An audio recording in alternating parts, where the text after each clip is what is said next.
Look where I'm at. Yeah, you see that. Planet Fitness. Every day. Every day. 11 o'clock at night.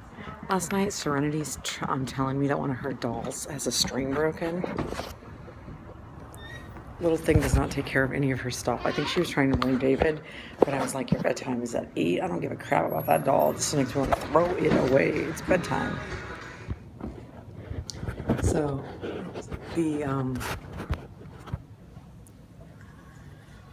yeah, I realized the other day, we have all these board games, and some of them I've had since I was a kid, and they're like, now that Serena lives with us, there's pieces missing, there's, the boxes are broken, it's all disheveled. So I'm like, with her doll, it's like a little piece of a string was cut off, which she is the one that is constantly like cutting, and she destroys everything. Sometimes I find it endearing and precious how messy she is, and other times I'm like, Serenity. So, yeah, it makes me wish that she went to Montessori like David, where she was taught like process and organization skills. It makes me, seeing her like lack of skill set makes me really appreciate David in Montessori, I guess, actually, not David specifically, but Montessori education. All little kids should get to go to Montessori. So I'm really glad it's Friday. I've got a bunch of stuff to do. Hopefully I get able to get a significant amount done in my homework as well, but I have a bunch of work junk, so yeah. Okay, I'll keep you updated as the day proceeds. Here we are. David's getting another haircut. This is his favorite place to go. He's gotten his haircut here for years. It's always different people. So I didn't record much today because I had a pretty rough day. Whenever there's transition, like, people don't deal with change well often because change relates to loss. And so me leaving CCJ, there's certain people that are making choices that are, I don't know what the right word is, but I'll just say, like, they're not dealing with it well, and the way they're not dealing with it directly impacts me. And it's like, their own issues are like, what's it called? They're transferring on their perception or how they're interacting with me, when their challenge of dealing with the loss has absolutely like nothing to do with like my own actions. And so it's just, it's really frustrating, especially when like people you trust or respect don't function in a way or a level that I would expect them to. It's hurtful, and I guess the other reality is that I'm just aware. Like, I'm aware that some people don't deal with change well, and so over time it won't matter. Either it won't matter because I've already moved on anyways and I'm doing new stuff, and I might not ever see that person again, or that person will work through their yuck and hopefully get to the place where I've known them to be my time knowing them, and they'll like be able to be accountable for their ugly the last couple months, or not.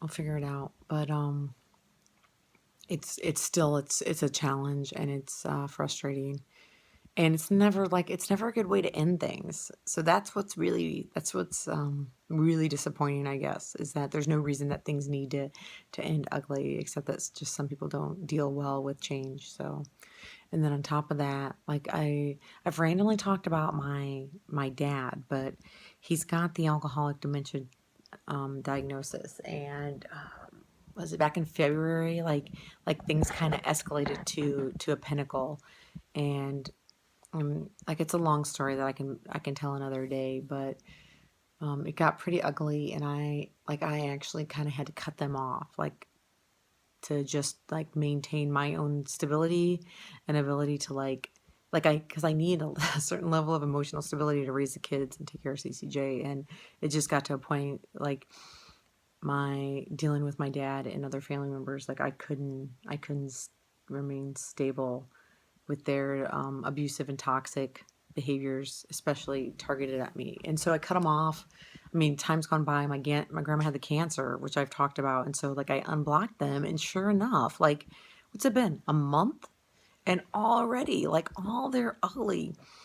So my dad just realized that his license is suspended, which it's been suspended for like a year since he failed the medical driving test. I've told him it over and over. So he just now got pulled over, realized it's suspended. The family is blaming me.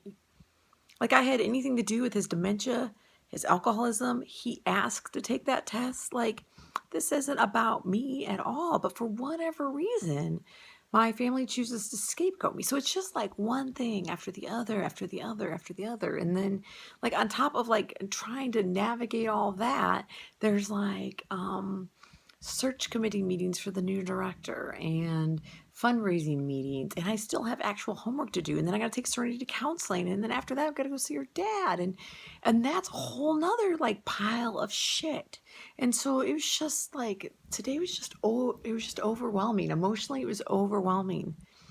I did have an amazing friend that like kept saying like I'm here and showed up, and so it's always awesome to see when you're struggling that people do like they're just I'm just blessed with people who love me and are with me, and so I definitely appreciate that. And with all that drama, I have Serenity, and I take her to her counseling, I take her to her dad's. Her grandma gives me money to go buy her winter clothes, so that's awesome that her grandma does that. So we take her shopping. That's all smooth and easy. We pick up David. He gets a haircut. We pick up Serenity's friend. My mom's home. We have dinner as a family. Like some friends come over. The neighbors come over. Like it's like I didn't get shit for homework done. And the day was really hard. But like I'm just blessed with these two little kids that are actually really amazing, good kids, full of love, like, and they just want to be loved. And so as I figure out all this ugly bullshit with these broken ass motherfucking adults, at least I can come home to like, I mean, beautiful kids that break my board games and refuse to wash their dishes, but they're still good-hearted kids. So that in itself is a blessing. So we'll see what tomorrow holds.